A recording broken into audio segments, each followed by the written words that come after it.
Yesterday, I was busy, and luckily there wasn't much going on in our space because I'm trying once again to upgrade, and I got a different MBN router, and my internet was shit yesterday morning. Why? Because there was a storm here in Sydney. So fingers crossed we get a good stream, right? I hate paying for a service that I don't get. That is the one time you guys will ever see me frazzled. If you know me in real life, I'm an easygoing guy. Personality wise, I'm the type of guy growing up, even in stressful situations, in street fights, in when people were trying to, get one over on me. I'm smiling. I've never been mad. I've been in street fights as a kid and never even cracked this, yelled. I'm not a yeller. I'm not a screamer. I'm smiling. Easy. I'm easy come, easy go, except when I pay for a service and I don't get it. That drives me insane. It probably drives you insane as well. Guys, join our Johnny Says Boxing VIP membership. It's a couple bucks a month. That link is pinned in the comment section below on these live streams. You'll see the boys like Brandon with the stars near their name. They are VIPs. They get much more access on the channel, much more access during the lives. They get propped up during these streams. And also, you get access to our Discord. It's a professional betting Discord. I must say, for you guys who've asked, I don't watch soccer. I don't watch football. But you guys were starting to ask me in the DMs, can I start a soccer channel in the Discord? Because you guys gamble on it. So if you're into soccer, there's a couple boys from the UK who know their shit. It's in the Discord. There's a soccer thread. There's an American football thread. There's an MMA thread. There's a boxing thread. Remember, this is a boxing channel. I'm not doing football breakdowns. I'm not giving you my American football parlays every week. Don't expect me ever to break down soccer or football. In the Discord, those channels are there to keep things compartmentalized and to appease you guys. Okay, so as you guys are checking in, I want to talk a little bit about, let me get to this. Desert Gromlin, hey, I'm curious, I joined the first plan. Does that get me in the, yeah, it does. So Desert Gromlin, I appreciate you joining. Welcome. The link to join the Discord now, Desert, if you go to my YouTube channel's interface, you now have another option that the regular YouTube subs don't see. It'll say members posts or members section. Go there and you'll see the Discord link. And just click that link and you'll get access. If that doesn't work, send me a private message. Adu, I'm sure you'd lose your shit if one of your subscribers requested a breakdown. Okay, maybe, should we start there, Adu? Should we start there? Should I? Because if you're in the Discord, Adu probably just read the message I just put in the Discord. I feel like I have to explain this every time there's an MVP card or every time we have to sit through this mockery of our sport with Jake Paul. Every time we have to sit through, I just heard a couple guys online that I respect giving him props for the card. No, at this stage of the game, the boxing community, it's amazing to me. I know why the mainstream guys won't say it. I'm not mainstream. I'm a little dude. Nobody knows who I am. I'm going to say what's on my mind. And even if I was mainstream, my love of the sport, I will always say what's on my mind. And if you guys ever catch me not doing that, call my punk ass out. My point is, Jake Paul gets zero props from me. Once again, he's prostituting our sport under the guise of real boxing, under the guise of he's a women's promoter. You think he gives a shit about women's boxing? He doesn't give a shit about women's boxing. He's doing that so he could prop him up and add credibility to what he's doing. And that's stealing from us, stealing from the fans, cheapening our sport. Pro fighters only have a handful of fights in their career when you look at the grand scheme of things. You then take that in consideration and look at how many fighters actually get to see their name in the marquee. How many fighters of those pro fighters will ever have a main event? Will ever then have a main event on a pay-per-view card or a Netflix? Very few. I'm friends with a lot of fighters. Do you guys know what selling tables is? Have you ever had to sell tables? Do you realize how, one of the reasons I got into promoting a fighter and managing a fighter during the pandemic was I wanted to do my due diligence to the sport. I wanted to give back. She didn't have anyone promoting her, and she had to not only do training camp, you also have to prepare for your opponent. You have to stay fit. She's not getting paid anything, so she had to have a side job. And then she has to sell tables.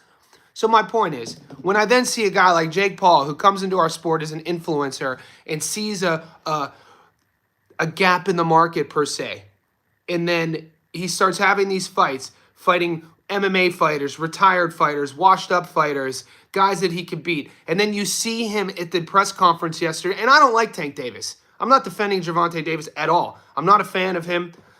I like Tank as a boxer. I'm not a fan of him as everything that I've heard about outside of the ring. Look, and people are going to talk about, he had a rough life. We all have rough lives. You know what happens when you have a rough life? You go from a boy to a man and you make your own decisions and you hold yourself accountable. So things that Tank has done outside the ring, that's not a dude I would hang out with. He's a weirdo in my opinion. Tank is a goddamn weirdo in my opinion.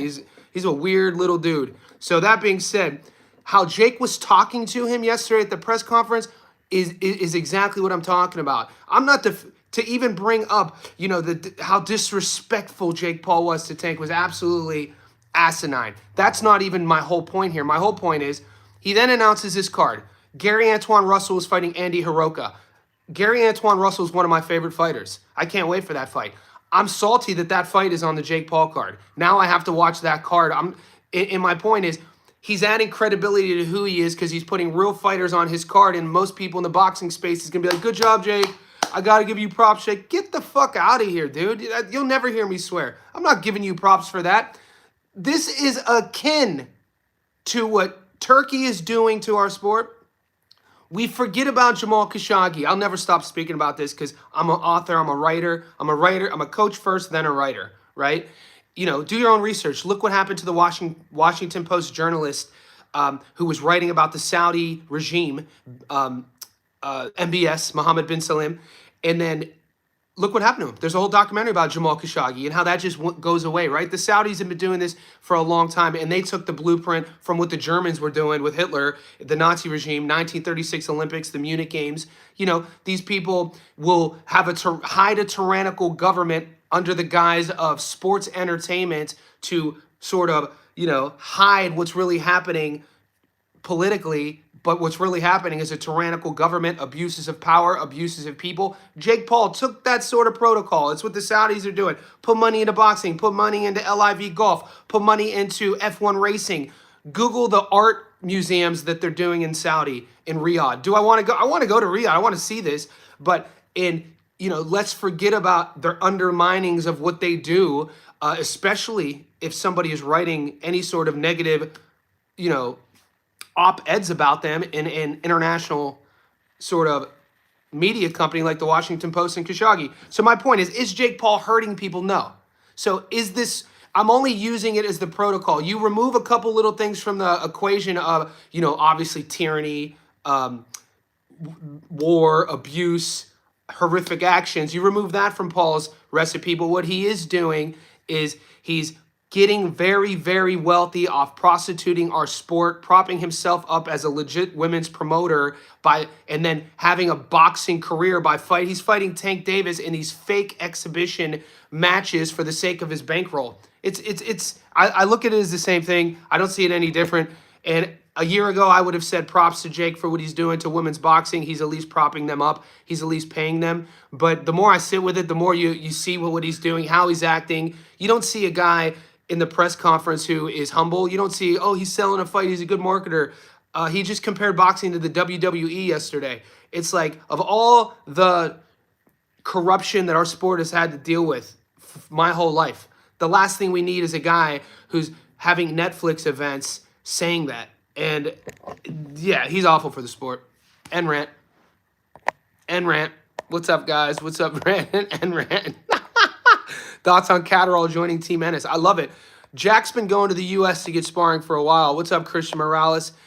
Just from vacation, time to make some money. Let's do it. We have a couple fights. Jinru. I hope Jake goes off script and knocks out Tank. Get him out of boxing. Yeah, I'm not a Tank guy. What's good, DJ?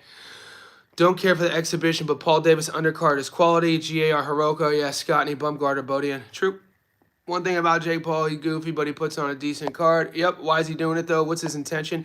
Guys, there's something that I always teach to. So I have a lot of clients I have a lot of young dudes who are my clients in person. I teach them strength and conditioning. I teach them boxing. My clientele in person, The age demographic is usually 18 to 30. And a lot of these guys, when you're inviting them into your private gym, you get to know them. My clients are like family. I care about all of my clients. And how you hear me talking just like this is what they get. They know this version. This is who I am. And what I tell them in terms of the comment that said Jake Card, the one thing Jake Paul does is put on hell of cards. Here's what I tell those younger guys, because a lot of guys they struggle with leadership. There's not a lot of people that are giving them advice on how to be a man, how to treat people, how to treat themselves. And the compliments you just give Jake Paul, I have to ask you, there's a philosophical equation that is a Buddhist philosophy called intent versus attent. Intention versus attention. It's how any person who's aware of this goes into any life situation. So, the younger guy going to a nightclub, you have to ask yourself, you're 22 years old, intention. What is my intention going into this nightclub versus paying attention or being attentive and just showing up? 90+% of younger men are just paying attention to their surroundings. They're not living their day-to-day with intention. They don't have direct goals or direct reasons why they go. You just go to a bar to get hammered, try to get pussy. You go to a bar because you don't want to stay at home. That's not living with intent. That's living with attent. So with that same sort of modality, what's Jake's intention versus attention? We know what it is. His intentions aren't good. I'm not giving him props for putting on a good card. His intentions aren't for boxing. He doesn't care about women's sports. What are we talking about? The dude is a goofball. So yeah, it's Tank Davis versus Jake Paul. What are we doing, man? Somebody like that. What are we talking about? Jake Paul wants to be a fighter. Call out Jai Apataya. Okay, it's your weight class. It's your division. Jai's your age. You think you could box? Fight Jai. You talk all this shit. You're talking to a kid who's 5'5", who weighs 145 pounds max, and you're talking about making fun of his ankle bracelet, making fun of his domestic abuse record, all things that behind closed doors I don't like Tank for either. But to do that for the sake of marketing and selling a fight, what are you doing? It was a disgusting no respect for the sport, no revelry, and that's what's missing in our sport. We need our sport to be, I talked about it last week, the lack of a belt system. You know what I mean? The lack of a belt system in boxing is sometimes why you get a lot of disrespect in sparring. I hate when I see footage going viral of smokers. So a smoker in my day is, in between amateur fights, you're trying to get rounds in and your coach would take you to another gym, either in your town or out of your town, and you're having basically illegal fights. A smoker is illegal, right? But sometimes in those sort of matches, or even like the old, Floyd Mayweather footage from his gym, those wars that you would see where, people would be basically legal cockfighting with humans, with young fighters.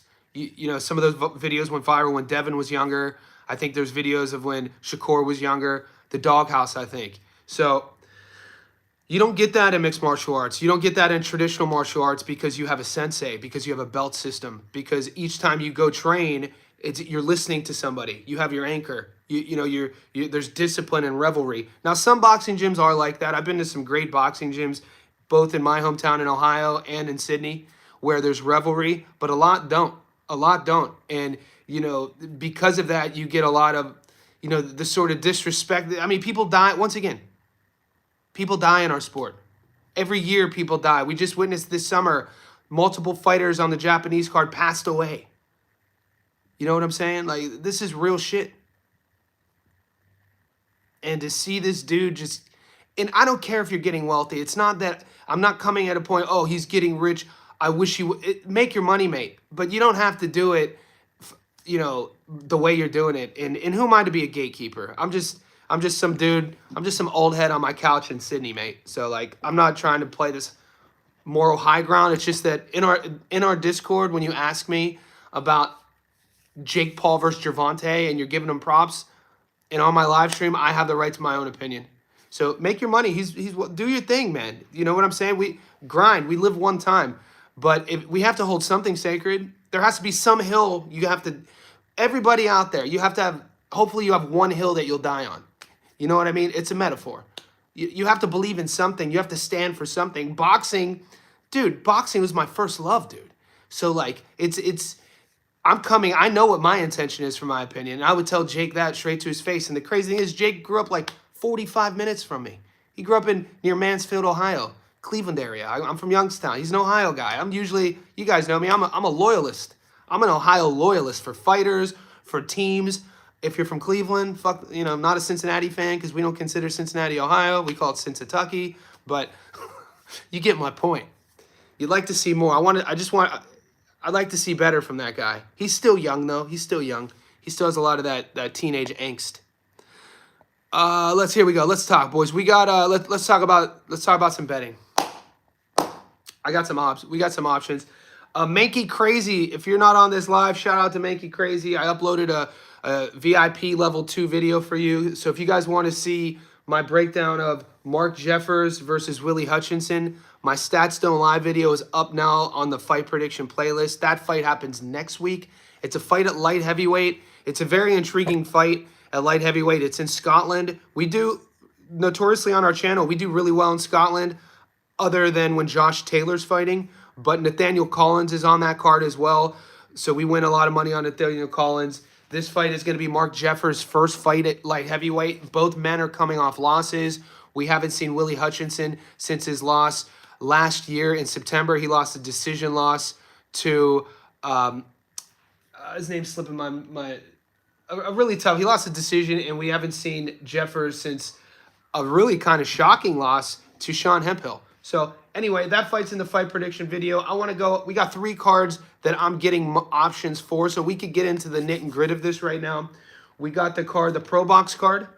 We have this is on DAZN. It's in England. It's in Sheffield. Ben Crocker, Sean McComb. I'll be uploading my breakdown today on the channel. And then there is a MVP card in Quebec. It's in Canada. And we're getting options. It's a female IBF minimum world title fight between the number 4 ranked female and the number 2 ranked female. And it's interesting to see. Saul Kudos is the A side. Kim Clavel is the B side. Kim Clavel is actually Clavel. I'm not too familiar with her. She's higher ranked in the in BoxRec's algorithm, and she's the favorite on the books, but she's coming in as the B side. So I got to watch tape. I'm going to do tape on the Crocker, McComb. I'll give you guys Kudos and Clavel, and I want to get to the Pro Box card, the Najee Lopez and Calvin Henderson. So the thing is, I'm not getting options yet for the Calvin Henderson fight and the Najee Lopez fight. So it's hard for me to give you an analysis and breakdown if I'm not getting odds, because I use the odds as an integral component in when I'm writing my script for those videos. So just be patient. It's Wednesday morning here. I'm going to go live one more time today. It's Tuesday night in America, so we do have time. I'm going to take some questions now. Preach. Yeah, sorry about the preach, you guys. Victor, I enjoyed boxing in 2018. Jake is whack. Yeah, people are gonna be reverent to him because they want to get paid, boys. Guys, there's a term that remember these 2 words, gentlemen and women. If you're watching, I don't get a lot of women, which is fine. I have my one woman. I'm in love with the woman of my life, Christina. So I don't need women following me. But if you do, welcome. I'm a gentleman. My point is, for the guys out there, there's 2 words that you should. If you don't know these 2 words, you should write them down. You should never forget them. I was given these 2 words by a mentor of mine in 2013. I just moved to Sydney from Vegas. I was a bartender, drinking every night. I was miserable. He said, Johnny, you need to develop personal sovereignty. Personal sovereignty, these 2 words mean you need to reach a point in your life where your word, your belief system, your effort, your ethics, your morality will always supersede all of the things around you. So you get to a point in your life where you know who you are. Nothing anybody in your room is going to change who you are, what you stand for. Personal sovereignty. When you get to that position in life, you become a free man. And I'm in that position in my life. It took me years to get there. I do not care what people think of me. I do not care whoever else is in my room. It's not going to ever change my opinion. So this is where I mean, and I'm not coming at it from an arrogant, self-righteous perspective. This is a form of personal development, personal sovereignty. You know who you are. You're not trying to impress people. You're not going to be able to get bullied online. You're not going to be able to let somebody deter your plans. You have your plans. You have your goals. You have your roadmap. You create a plan of attack. You upskill yourself. You learn how to develop whatever you have that you're good at, and you just focus on that. And no matter how crazy the world gets, how many people are changing their opinion of you, it doesn't matter. Personal sovereignty, write that stuff. It really means a lot, because once you get there and once you're aware of it, you won't forget it. Intent versus attent. Live with intention, not attention. Everyone lives with intent. We want people to like us. We want people to like our videos. We want people to give us compliments. All that shit is bullshit. If you're living that way, you don't have a plan of attack. You don't have a goal. What are we working towards? So intention over attention. Don't ever forget that either. Welcome, Facts, Johnny. We being yeah, guys. So this is a side of me you don't really get a lot on these live streams. But my post-grad degree in college is in leadership and personal development. I never talk about it. If you ever read my books, though, I've written 2 books that you'll better understand what I'm all about when you read what I write.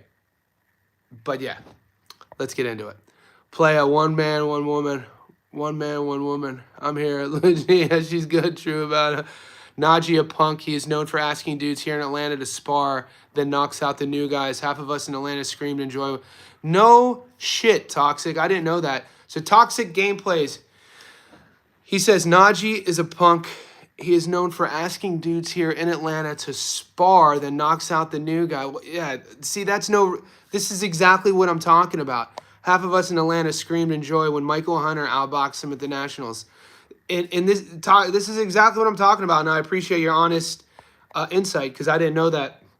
And you see, I don't know this situation, Toxic. This is just my instinct on how I compute this story, is that my mind goes straight to lack of leadership in Najee's life, the lack of accountability in Najee's life, the lack of somebody either older than him or somebody that he respects, a man figure that could hold him down and hold him accountable and just say, hey, mate, this isn't good work. This isn't how you get good work. There's other ways to operate. There's other ways to maneuver.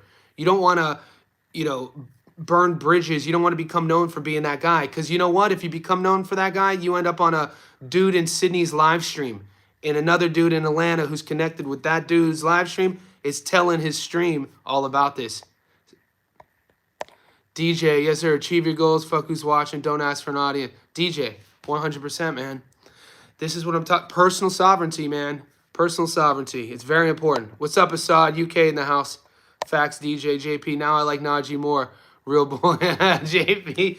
From a fighter's perspective, let's see what those are. Are you guys getting odds on Lopez versus Henderson? I mean, Najee's ranked 14. Henderson's ranked 91. So, Najee's 14-0. Calvin's 19-2. Light heavyweight. It's a division where anything can happen. 14 wins, 11 knockouts. I never cheer for guys to lose, by the way. So, I don't know him personally. To give you an example, and I mean that when I say I never cheer for anybody to lose. So it's even when Toxic tells me the story, it doesn't change how I look at Najee Lopez.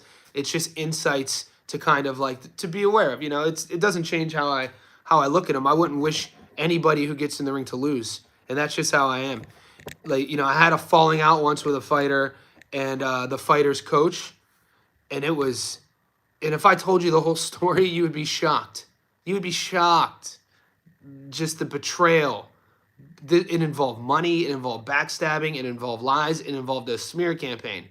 But when that boxer fights, I don't cheer for that boxer to lose. I'm not a vengeful guy. Like I said earlier when I started the stream, I'm not mean-spirited. So when I hear stories like Najee doing that to sparring partners, I don't think it's a reflection of him. I don't think it's a reflection of his spirit. I think it's a reflection of the bigger picture would be the lack of leadership when he was a younger guy, the lack of accountability. You got to be accountable. And so in boxing, in our sport, we know this. How many guys could you name off real quick without even looking that were super successful, invincible, maybe undefeated, looked amazing, We loved hearing them talk. We loved their walkouts. Just look, and then they lost, or then they got knocked out, or then they got stopped, and it changed everything. This is what I'm talking about. Because you can't walk around like you're invincible. You need people in your corner to hold you accountable and hold you down, even if you are undefeated. Because what happens when you lose? What happens when you face adversity? You're just going to have a meltdown. You're not going to have the skills, the mental skills around you to be able to deal with it. And we've seen this happen with fighters collapse, whether it's substance abuse, drug abuse, substance abuse, domestic violence. And none of those are excuses for the outcomes of them losing. But I think the reaction to adversity is rooted in the lack of leadership and accountability coming up. And that's really important. It's something I was speaking to one of my younger clients about yesterday. One of the things missing in our culture, this form of humanity, human culture, is the lack of a sort of rite of passage. The idea, it was only not too long ago in humanity, human culture, us being humans, it wasn't that too long ago where every boy reached a certain age, wherever you lived in the world, and you were released out into the world to survive for an extended period of time, whether it was the wilderness, the desert, the valleys, wherever it was. And you had to show that you had the skills as a younger person to be able to defend yourself, survive, protect yourself, and then come back. You then were able to step into the version of who you were going to become as a man. And this step, the lack of a rite of passage for young boys and younger men going into there isn't one. You see it in everything. You could see it in how fighters carry themselves. You could see it in how athletes carry themselves. So yeah, and this is why when you guys hear me talk about, I like fighters who are rooted in either their corner or their family. This is what I'm talking about. It's a little bit deeper for me than just boxing and the sport, because I look at the world. Boxing is life. This is so true. Boxing is life is not a corny t-shirt or a corny phrase. You could see so many lessons during a fight, and you could get to know somebody, whether it's the good or bad things, what are happening to them. You really get to know their spirit of a person. And this is who we either like or we dislike. This is who we either, one of the parts of my personality was why I liked Floyd Mayweather is because he was always able to win and he was always able to talk. And when I was like 15 years old, I played high school quarterback. My dad's at one of my games, and we're playing our rival team, and I'd take a bootleg, fake a dive, roll around the corner, and I scored a touchdown. And like 5 yards before the end zone, I started showboating. My dad's like, Johnny, after the game, he's like, Johnny, what the fuck, man? Just give the ball back to the ref. Why you gotta do a dance? He's like, act like you've been here before. He was like, you just look like you scored your first freaking touchdown. He's like, you've been scoring touchdowns. Give the ball back to the ref. So it's in me. I like showboaters. Like part of my not my whole personality, but part of my personality is I like dudes who talk shit who are successful. So that's kind of like the personality. I don't like all of Floyd. I don't like, obviously, 100% but a little side of him. And then with Chico Corrales and Arturo Gatti, I love that I've seen them get knocked out before. I love the fact that I've seen these guys get off the canvas in a fight and win a fight. That's another part of my personality. And this is what I mean, boxing is life. The more you get to know who you are and how you're wired, and if boxing is in your life, you start really understanding who you cheer for, why you like this fighter. So it's pretty fascinating. It's pretty interesting. It's why boxing's the best sport in the world. That's a hill I'll die on too. Real shit. Yeah, so sorry about the ranting, guys. I haven't seen you guys in a day. It feels like I feel like I haven't seen you guys in like a year. It's only been a day. So we're getting caught up. And a lot happens in 24 hours. So anyway, we're 30 minutes in. I'm going to go over the odds that I have. We have, and if any of you guys taking these fights, Sportsbet in Australia has Gallagher versus Holloway. It's a 50-50 fight. Tyson Gallagher, Holloway. Ben Crocker versus Sean McComb. And then Kudos versus Clavel. You good, just know I ain't picking Najee. His brother Hakeem way better than him. So Toxic gives us more insight. Nah, you good, just know I ain't picking Najee. His brother. So Toxic, do you see Najee losing, or are you just not messing with him based on your experience? Is this just because we all have fighters we don't bet on, whether we, for whatever reasons. I don't bet on white French fighters. I don't bet on Olympians under 12 fights. I also don't bet on my friends. And some people won't bet on guys they don't like. So are you not betting on Najee because of what you sold us, or do you think that he could be upset?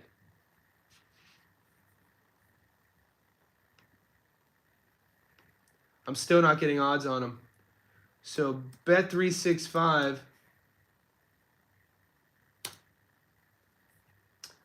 Yep.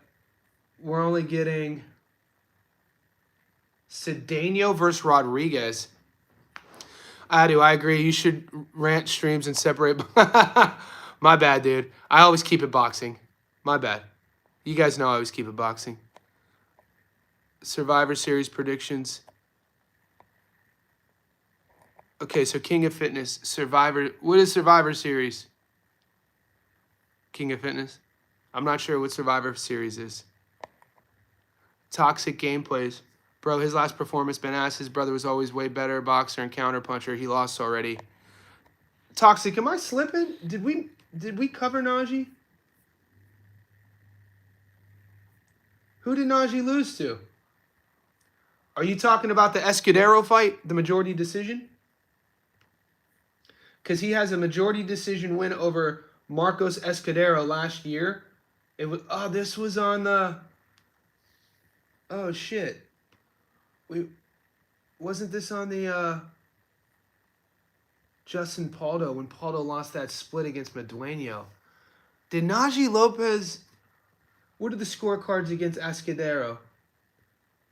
95-95, 99-91, 99-91. How do you go 99-90? How do you go 95-95, 99-91? Is absolutely insane. That's all I have to see to. I got to rewatch that fight. I didn't see that fight. Nah, bro, I was being serious. Big fan. Oh, all right, man. So maybe we just got to try to categorize it then. Maybe I should, add another live stream to where we're not. It's not. I don't market it as boxing or betting. Maybe another live stream we can market it about topics of the day. King of Fitness. Oh, the Dana White Contender Series. Yeah, King. We'll get to that in a second. Toxic. No, Hakeem Tito Lopez's brother. Oh.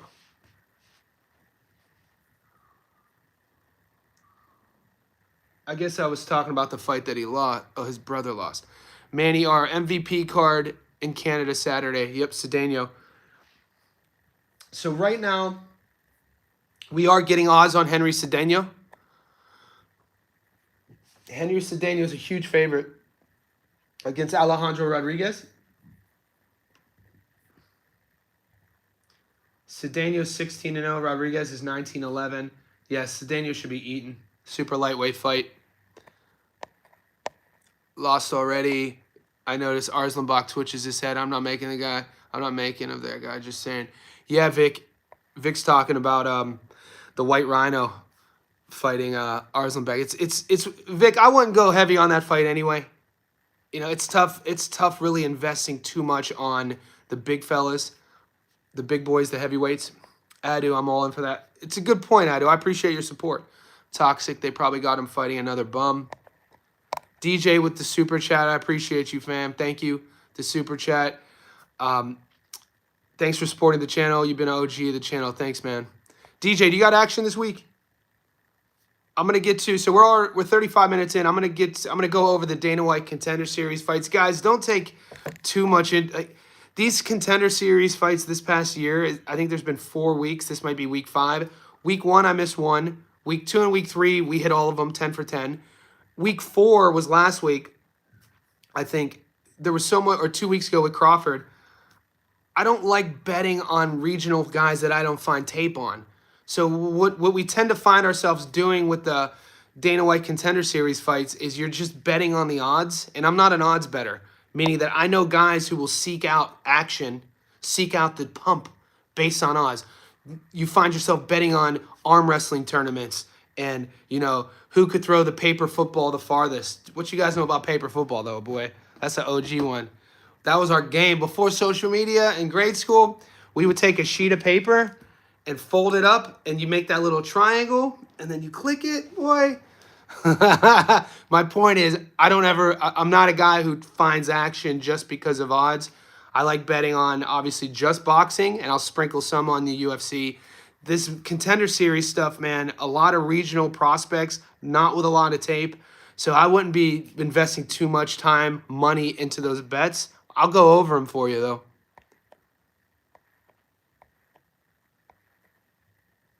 Sean McComb is fighting this weekend, Manny.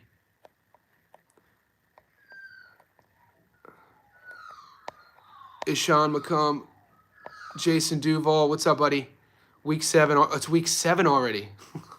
That's crazy. I'm in a vacuum, boys. We're in a vacuum. Rambler, Johnny, I'm gonna copy some of your dance. Rambler, you're wild, mate. Yeah, the story of me even having to dance is insane. I got shamed into learning how to dance when I was 14. I think I've told this on a stream before. New kid at school, 14, and football season. All my mates are my football teammates. I'm our quarterback. So I come in not only as the new kid, but I'm our starting quarterback. And those guys, this core group that I'm going to tell you the story about, are still my brothers. I talk to them to this day. You know, we're 43 now. We've been friends since we were 14. Matthew, Andre, Eddie, and Bob.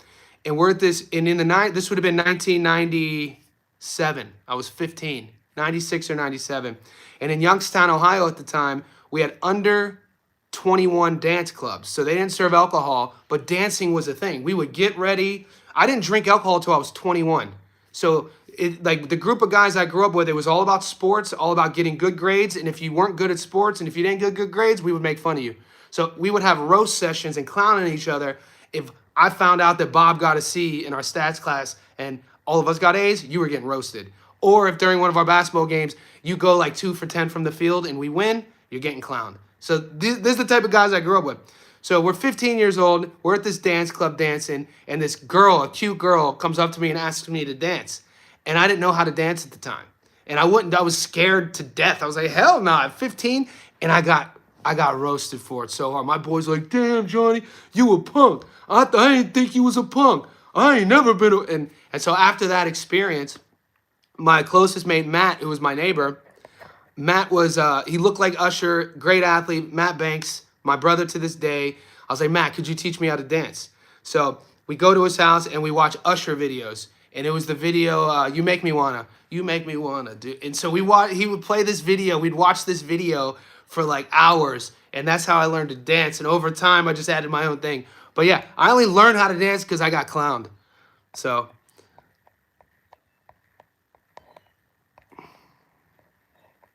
Classic paper football, 96, 97, weren't born yet. DJ Green's tips are always on point, mate. DJ Green's an animal. What fights you picking this week? King of Fitness, Johnny, did you play my head? DJ Durkin. I know Durkin from Cheney. Did you play my head coach in college? Durkin either went to Cheney or Mooney. Ask him. I went to Liberty. I think I played baseball with Durkin. He either went to Struthers, Cheney, or Mooney. Ask him. I just been trying to pimp. Appreciate TJ's a G. Ziggy, yes, Johnny the boxing guru. What made you move to Australia from the U.S.? I was living in Las Vegas, Nevada, in 2013, bartending at Planet Hollywood on the Strip, and I met an Aussie girl who was a flight attendant. Long story short, I flew to hang out with her, came back to Vegas, and I was like, I want to move there, and then I just moved there. Ortiz versus Lubin. I cannot wait for this fight. Initially, when this fight went out, I was like, they are overlooking Lubin. I can't wait to break this tape down. I'm a huge Erickson Lubin fan, the Hammer. I think people sleep on him. But Virgil, dude, come on. In this era, if there's any fighter, and there's a few, that you could take and put in a different era, Virgil Ortiz, dude. Love watching him fight. DJ, I really appreciate the knowledge from your boy. We appreciate you. Jason Duval. Somebody hit a super chat that disappeared, man. I wanted to say thank you. There you go. Crenshaw Family Kennels, man. Crenshaw, I appreciate you with the super chat. Thank you. Did I miss one more? No, we're good. Thanks for the support, guys. And now I heard St. Ignatius is the best high school in Cleveland for football. When I was coming up, JP Farley, I graduated high school in 2000. The best high school football programs in Ohio, St. Ignatius was one of them. but you also had Cleveland St. Ed's. You had Cleveland St. Ed's. You had Cincinnati Moeller. You had Warren Harding, which is in my area. Ursuline, which was a smaller school, which is going through a crazy.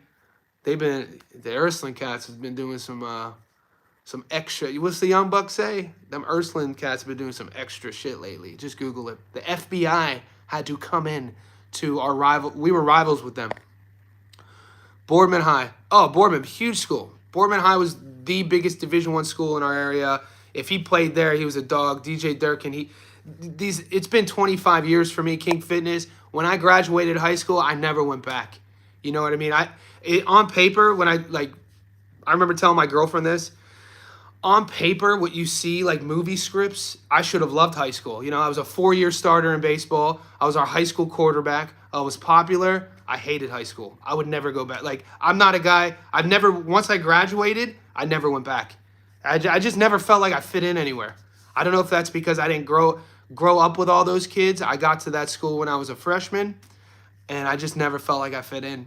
But yeah, so I've never been back to my high school since I got my diploma. So I forget a lot of these memories. But Boardman, Bernie Kosar was a great quarterback who played for the Cleveland Browns, who I think Bernie won a Heisman at the University of Miami. He graduated from Boardman. And then there was a kid, Kenny Turpak. Kenny Turpak played at Boardman when I was a junior. He was a senior. He played ball at Stanford. So Boardman, my class at Boardman, Andy Caparillo was a good ball player. Matt Salmon was a good ball player. Boardman always produced good athletes. Glenville, great. Yeah, there's a lot of good, dude. We're from Northeast Ohio, man. We invented football. The Canton Football Hall of Fame is 45 minutes from my mom's house. So like you're born into this world with a football, you know, and boxing. High school was shit for me too. Yeah, I didn't like high school. Let's work. PJ always. This is why I like PJ, man. PJ's all about business. PJ be standing on business. He's like, can we work on that parlay though? He's like, I appreciate y'all talking. He's like, I like the come up stories. He's like, y'all give each other props whenever you want. But PJ's like, yo, for real, let's put a parlay together, mate. I was popular because of sports too. I said, fuck high school, same. So yeah, so LeBron, we did. I played against LeBron James in summer league basketball. Going into my senior year, I played at Liberty. He played at Akron St. Vincent St. Mary. He was 14. And we played at the Beagley Center. It was called the Beagley Center at the time. It's where Youngstown State University, it's where they play their college basketball games. So I played against LeBron in a summer league. We were seniors. Our team was stacked. We were state level school. I tell people this. People knew about LeBron, where I come from, when he was 14. I mean, I think LeBron was 16 when he did the Sports Illustrated cover. That one. We are all witnesses. PJ on that grind. He said, yeah. PJ was like, I don't really be doing all them little backstories. He's like, let's get that little parlay popping. All right, guys. So here, what do we got? Who's doing action this week? Because some of you boys are like, you're taking the week off. I don't really see anything that jumps off the page. Maybe tomorrow. Maybe we get. I'm not getting options on Najee to bet on. Like Tycee Gallagher fight. It's a 50-50 fight. Sean McComb, Ben Crocker. Do we really want to bet the house on that? Maybe. Sean McComb should win. I'm gonna do the breakdown. You guys will get a Stacks and Live video on that. And then that's on Sportsbet. Let's see the contender. You know what we're doing today, though. If you guys really want to see the sadness of a Cleveland sports fan, the Cleveland Indians, the Guardians, are playing Detroit for a playoff spot. Cleveland is facing pretty much the best pitcher of his era, Skubal. And we've won 9 of our last 10. Detroit's lost 9 of their last 10. They've had this epic collapse. If we win, we're positioning ourselves for a playoff spot with like 7 games left. My little sister's going to the game. It's in Cleveland. I know what's going to happen. Skuball's probably going to throw a gem. He's probably going to throw a complete game 2-3 hitter and beat us 1-0. And we're going to lose. And we're probably going to miss out on the playoffs. So I'm not getting too... That's happening today. So if you want to put a little bit of sprinkle on Cleveland, don't do it. Don't do it. I got money on Cleveland to win too, but damn, dude. Oh, it's tough. See, that's all my hats back there are Cleveland hats. I'm a diehard Cleveland Indians fan, Cleveland Guardians fan. You know, Jose Ramirez, man, one of the most underappreciated ball players of the last probably 10 years. Jose Ramirez has been doing it for a while. But they better win, man. I just been up. Did you watch the Browns versus Green Bay? Did you watch, maybe our luck is turning. But this is in Cleveland sports fashion. The Browns start 0-2. We should have won our game one by, missed the field goal. Bring that field goal kicker back. We hit a 55-yarder against Green Bay. We were 20-point dogs. We now are 1-2, which has the fan base hopeful. Watch us go on and lose the next 4. Watch the Browns start 1-6. Brownies will start 1-5. Get off. And then they'll win 2 more. And then it'll be 4-6. And then we'll get our hope back up. And this is Cleveland for you, mate. This has been my whole life. This is why I love LeBron. This is my revelry, my allegiance, my loyalty to LeBron. Not only because he's from Akron, but he brought us a world title. Haven't won a World Series in baseball since 1948. 48. We had some of the best teams in the 90s. When you Google who are the best Major League teams to never win a World Series, you will get 2 to 3 Cleveland Indians teams. In 97 alone, 8 of our 9 starters were all-stars. And we lose to an expansion Marlins team. I don't want to talk about it. Football. Before the Super Bowl, American football had the AFL and NFL. They had the championship game. The Cleveland Browns of those years had won, I think, 15 championships. We had Jim Brown, the greatest running back of all time. Otto Graham, a guy you guys don't know, one of the greatest quarterbacks statistically of all time. When that merger happened and the championship got renamed to the Super Bowl, I think it was 1960, Super Bowl I, Green Bay. The Browns, how many Super Bowls have we won? How many Super Bowls have we played in? The Cleveland Cavs, expansion team. They came around, I think, in the mid-70s. Never won a championship until LeBron. 2016, we're down 3-1 against Golden State. That famous press conference with Klay Thompson. After game 4, Klay Thompson gives this press conference about just shitting on us, just shitting on LeBron. And you know what? LeBron took that personal. And Golden State became the first team ever in NBA history to be up 3-1 in the finals and lose. LeBron brought us our first ever pro sports championship in 2016. That can never be taken away. That's why LeBron, in my opinion, is the GOAT. In steps Muscles. Muscles hates this conversation. Oh, the Cubs loss. You're talking 20... Wasn't the Cubs loss 2016, Pedro? Oh, God. The Cubs loss. Oh, God. I forgot about the Cubs loss. In fashion, too, how we tied that series. Do you remember that 9th inning home run? To at home, to Cleveland tie it up, and then we blow it? The Cubs hadn't won a World Series since 1919, the curse of the GOAT. Cleveland, dude. God damn. All right, boxing. Here we go. Bum, ask me a boxing question, Bum Equipment. Bum Equipment, my guy. We got about, I'm going to stay on a little bit. Let's talk. We got not a lot of fights this week, though. The following week, we got some good fights. Gary Antoine Russell just signed to fight Andy Hiroka. If you don't know Hiroka, he's a guy that isn't mainstream. He's a knockout artist. This fight's at 140. Is for GAR's belt. You guys know how I feel about GAR. Andy Hiroka was the only guy to beat Jin Sasaki before Brian Norman Jr. stopped Sasaki. So when we were doing the breakdown of Jin Sasaki, we were doing his tape. We got to know, and for those who didn't know, you got to know or at least become aware of who Andy Hiroka is. He's a dog. This is a great fight. I think GAR is going to be too much. Now, it's kind of like how much... Who is GAR, right? Is he the guy who fought Alberto Puello, who looked great for the first 5 rounds, and then got a bit one-dimensional and looked like he was getting fatigued, and then Puello started winning close rounds and he loses a decision in a fight I feel should have won? Or is GAR the guy who looked amazing against Rayo? Everything, his timing, his counters, his setups, his jab, his backhand, his pace, his output, his energy. That's who I think GAR is. I just think Alberto Puello is that good. No shade on Rayo. It's just slick southpaw boxer, uses the entire ring. As Puello, that's a tough guy to plan for. That's a tough guy to kind of maneuver around and outpoint. When you get a guy like Rayo, a little bit more tailor-made for GAR style, Andy Hiroka is similar to that. Mate, firefight. Firefight. I cannot wait for this fight. The biggest salt I have about this fight is that it's on Jake Paul's card.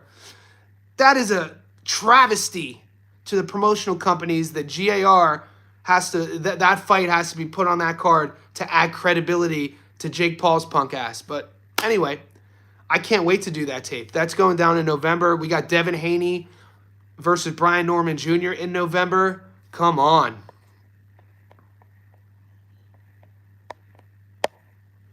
It is kind of boo-boo. Game 7 was the greatest baseball. Yeah, Pedro, I got to stop. I can't bring that bad memories, baby. I knew GAR would beat up Rayo. We won a lot of money, DJ. We were getting torn. I got receipt. Go find my breakdown. It's on my fight prediction playlist. Read the comments before the fight happened. I was getting cooked in the comments because I predicted GAR to beat Rayo. And I'm a Rayo fan. I don't get it always right. I got cooked recently. But I felt really confident going into the GAR versus Rayo fight based off the stylistic matchup. And, watching how Gary... So we talked about earlier in the stream, if you've been with me since the first minute, I was talking about personality types in boxing, how there's certain elements to a fighter's game that we all kind of like or we dislike. One of my favorite things about GAR is that anchor he has to his family, his last name, the revelry he had for his father, that you see that in his discipline. He not a social media guy. He doesn't care about the clicks. He doesn't care about going viral. This dude lives in the gym. He's a technician in there. He could brawl in there if he wanted to. He could do a lot of things. He's a fun fighter. And, he's being a little bit more active. That's been the knock on the Russell family. Who would have thought in 1 year we would see Gary Russell Jr., Gary Antoine Russell, and the other Gary Russell. He just fought a month and a half ago. I apologize for it's another A. Who would have thought we would have seen all three in the same calendar years? Is pretty good. We want to see more of them. Yeah, Nick Flaz versus Tiger Johnson. Guys, I wanted to see Nick Flaz versus Pete Dobson, man. That was going to be a fun fight. Shout out to Pete Dobson. That's my guy. A lot of time to do film study. Yep, Benavidez Yard coming up. Brandon, how many?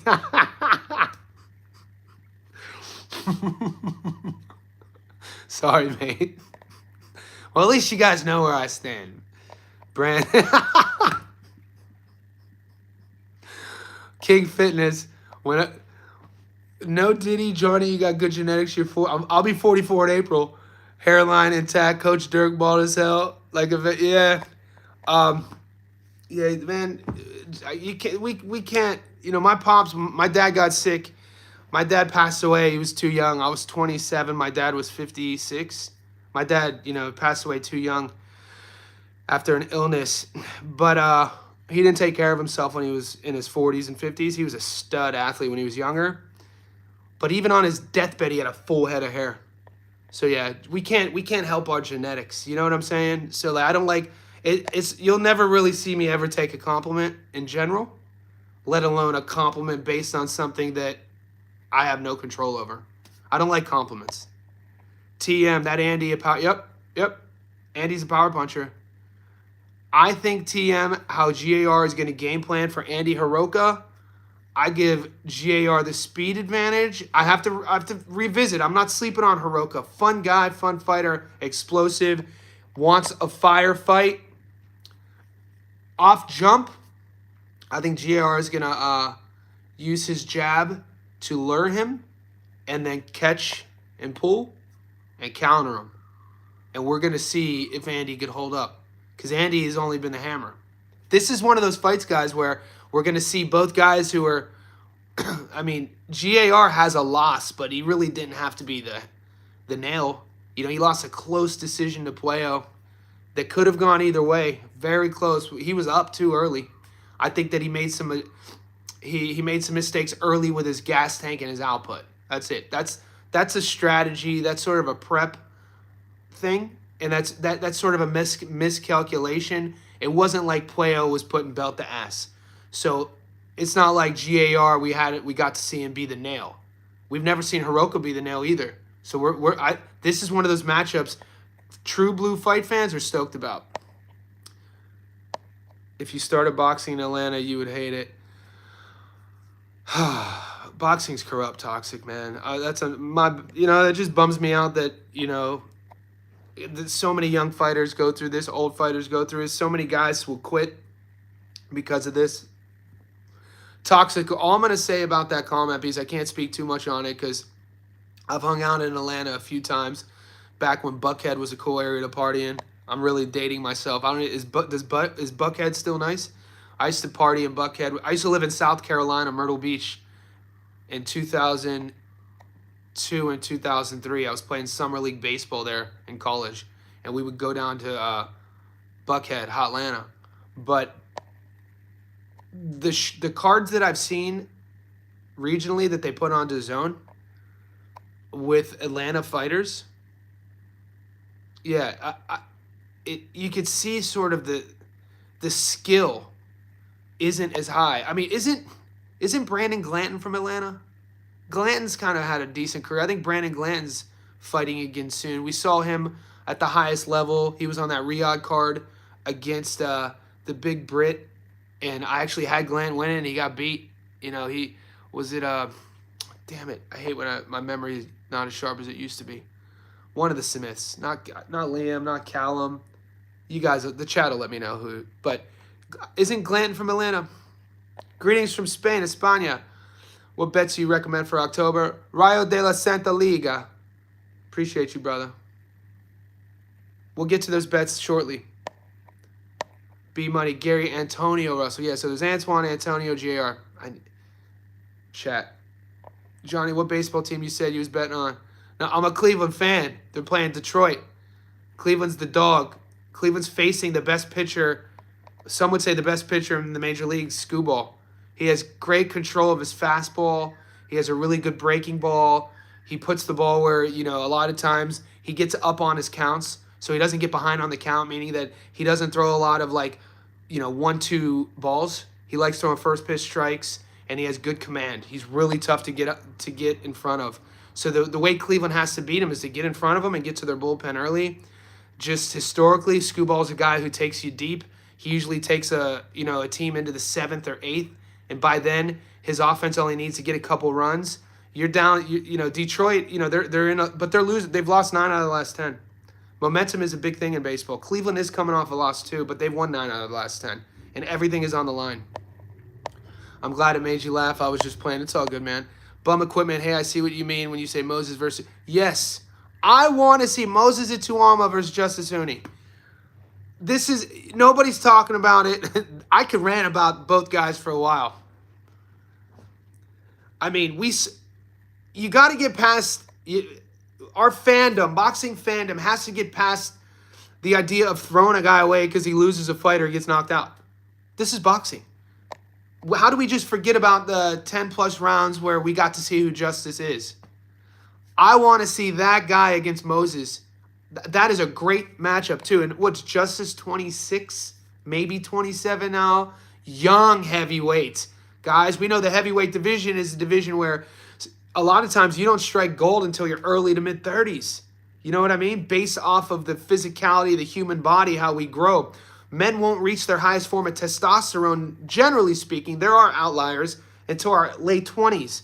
So, and then you mix that in with the last thing to leave in terms of a skill set is power. That's why you see, George Foreman being able to become a world champion well into his 40s. You see, the success Usyk is having. You see, Bud, not a heavyweight, but heavyweights, you know what I'm talking about, will have longer careers based off of carrying their skill. When you see a Huni guy who's only 26, still developing, still learning, his issues are tactical. I wouldn't even call him chinny. I mean, he got dropped. He got wobbled a few times. That's a tactical issue. You know how you hide that? You keep the chin down, you circle away from a big puncher's backhand when you're up 10 rounds. That's a tactical issue. That's a fight IQ issue. The haters will say it's not chinny to me. Yeah, he got stopped. That was an early-ass stoppage too, ref. What are we doing, ref? Come on. Salty as hell. Still salty about that, ref. Who pulled out the Pete? Pete pulled out. Pete Dobson pulled out. Shoulder. Stanionis is fighting this weekend in Lithuania, not getting any action. He should win. So what they do, Manny, what's up, buddy? You know, a guy who's coming off a brutal stoppage loss who was fighting for a world title. We last saw Stanionis versus Boots. It's sort of like the going rate of what happens. You then give a fighter, give him some home cooking. This fight's in his home country, Lithuania. Give him a guy that he needs to get rounds in. He needs to get things clicking again. You know, get everything, you know, get a stoppage. Get that vibe back, get that energy back. Because he's still young. He's not a throwaway. With Boots leaving 47 and seeing the lands. Rolly Romero's a champion at 47. No, he's one of my favorite fighters. My point is, 47, Stanionis could still be a world champion. You know what I'm saying? Like, Stanionis is good. It's just Boots was special that night. And we're going to see how Boots handles 54. But, you know, I'm very close from calling Boots a special fighter. He was special against Stanionis. Jaron Ennis is a joy to watch. How he operates, what he does. I love the sprinkle of showboating. I love the stance switching. I love that slight little element of Emmanuel Augustus to his game. I love how he got power in both hands. Chin's a little bit high for me, though. You know, chin's a little bit high. What do they always say in boxing? You could get away with it until you can't. We'll see.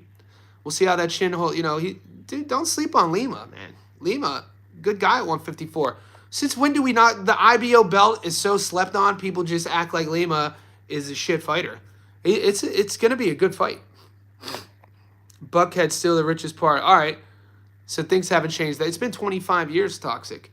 So I guess this is what you would call, I don't get too political on here, but it's not redistrict. Redistricting is when they rewrite voting lines and they change sort of like where the Democrats and Republicans vote. There's a term that happened in the civil rights era with properties and businesses, blue lines maybe, of when purposefully the government were putting the wealthy areas in certain areas and then only selling homes to lower income families to keep it. It really has. It's segregation. What it is, it's horrible. Yeah, I'm not getting too political here. Now, gentrification would be when sort of like the money comes in, like right now in Sydney, where we have traditional Aboriginal communities like Redfern, where, you know, the government, public housing, the Aboriginal community, a lot of boxing gyms in Redfern. Anthony Mundine came up through there. Shout out to Chalk. And then gentrification is when the money comes in, whether through tech, whether through foreign investors, and then they see this opportunity. Oh, that shit's close to a rail line, boy. They could jump on that rail line right there and be in the Sydney CBD in 5 minutes. Let's clean all this out. Let's put a little hair salon there. We got a little health club right here. We could put a little sushi joint right here. Put the rail. Let's repave these bricks. And there we'll put like high-level condos, and we'll sell those for like $1 million units. You know, that's gentrification. Redlining. Yeah, redlining was what I was talking about. DC is gentrified like shit right now. Yeah, so guys, it is an hour in. I appreciate you boys handling me today. This was a bit of a different version. You know, I haven't done a live stream in over 24 hours, so I've been kind of like, life kind of seeped in, my frustration with some of the things, still related to boxing. But we're going to heat up a little bit. Hopefully we get the Najee Lopez odds. Right now I don't have them. Pay attention to the channel. I'm going to be uploading the Ben Crocker versus Sean McComb breakdown. If you guys want to get ahead of the game, there's a fight next weekend in Scotland at light heavyweight. I've done my breakdown on that fight. It's a Statstone Live video of Mark Jeffers versus Willie Hutchinson. It's a tough one to predict. I think it should be about a 50-50. This will be Jeffers' first fight at light heavy. He is coming off of a loss, a fight he should have won, on paper at least, against Sean Hemphill. And we've also seen Hutchinson coming off of a loss as well last September. So we'll see what happens. With Jeffers, He's going to be the slicker guy. He's a fun operator. You know, he really does a lot of really nice things in there. And, Willie Hutchinson, the Hutch train, is going to want to bully him. He's going to want to land his power shots. He sometimes gets out of position. He's been stopped once, and when he got stopped, he got on his front foot, got out of position, and got countered. And this is actually what Jeffers likes to do. We'll see if he's going to be able to do that. That's going to be the narrative you're going to want to watch out for when you're watching Hutchinson versus Jeffers and when you're betting on it. So all in all, I'll see you guys soon. I appreciate you hanging out with me, and let's get this.